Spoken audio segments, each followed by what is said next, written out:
Hey everybody, and welcome back to another episode of If This Car Could Talk. It's great to have you with us. We're excited to bring you what we think is one of the best engineered and just plain cool home-built hot rods, found right here in the Phoenix area. Owner Mark Gacy is a machinist by trade, so when he set out to transform this Jensen-built Volvo coupe to an awesome performance-oriented hot rod, his goal was to keep the cool and take off the ugly.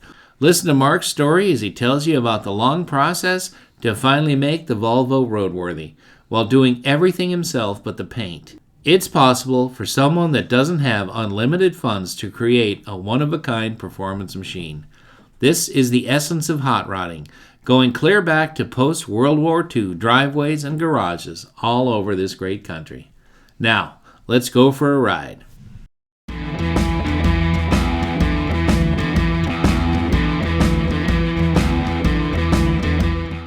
My name is Mark Gacy. I'm from Chandler, Arizona. I have a 1963 P1800 Volvo. I've had it for 15 years. It took me like 13 years to build it.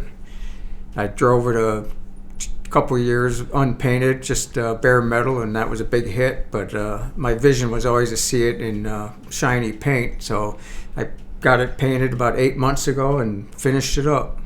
It's a Ford Wimbledon white and a torch red interior. I did all the stitching myself. I built the whole car myself, but I had someone else paint it. It's got a 1966 Ford 302 cubic inch engine in it, a 5-speed transmission. It's on air ride suspension and a lot of custom body features. I've got like 1957 front turn signal lenses. I handmade the bases for it, and I've got handmade taillight lenses. They're from 1956 Chevy. Pontiac exhaust tips, Jaguar gas cap, Jaguar armrest, and French license plate. Took off the bumpers, kind of smoothed everything out. Did all the sewing myself. I bought a sewing machine and learned how to sew on YouTube, and it turned out really good. In fact, I've done a couple cars now in one boat, so I think I'll start getting into that in my retirement years. I'm an ex-tool and die maker, 47 years in the business, so I know how to machine stuff. So that's how I was able to do it. And everything else I did in my garage. This whole car is built in this 2.5 car garage. Well, I like the way it looks. Nobody else has ever seen one, hardly. Nobody hardly knows what it is. It's just got such a unique shape. It looks like it's going fast when it's standing still.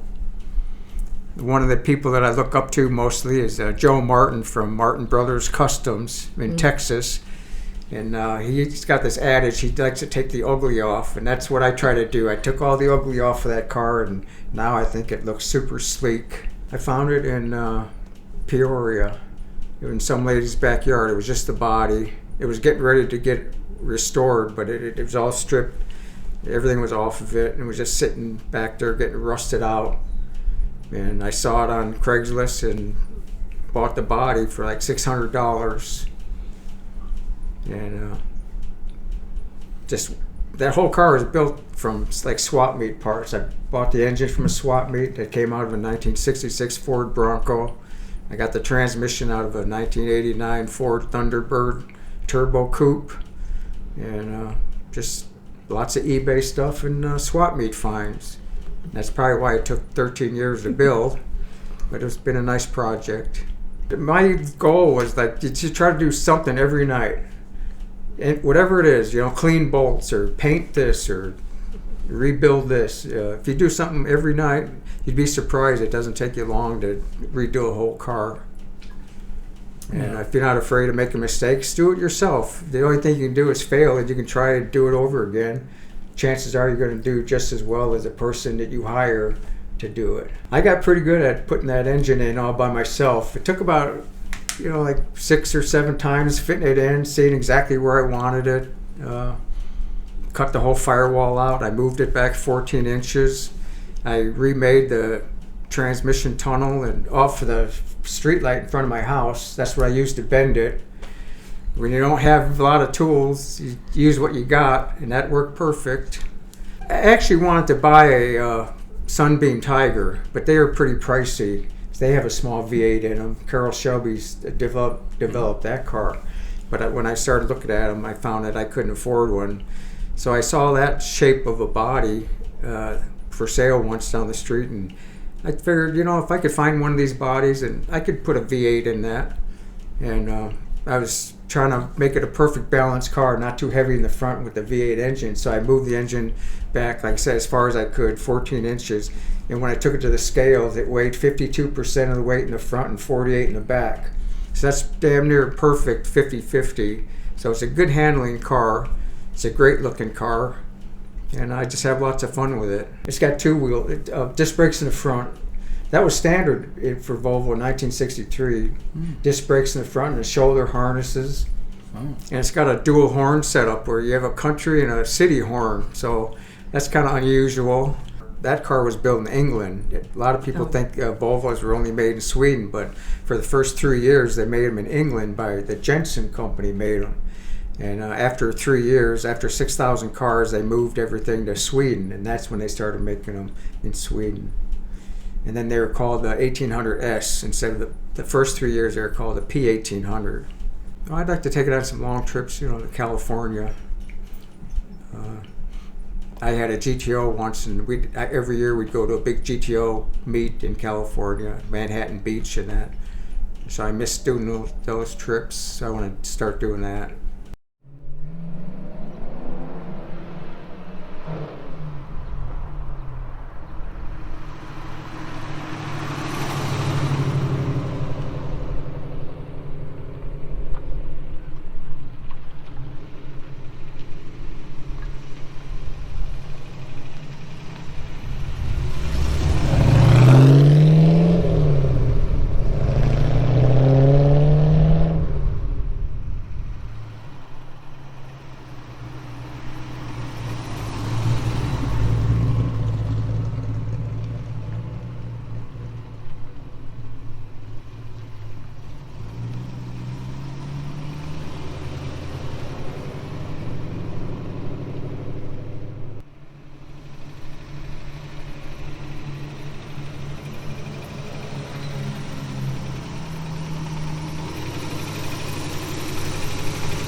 What do you guys think about Mark's home-built Volvo?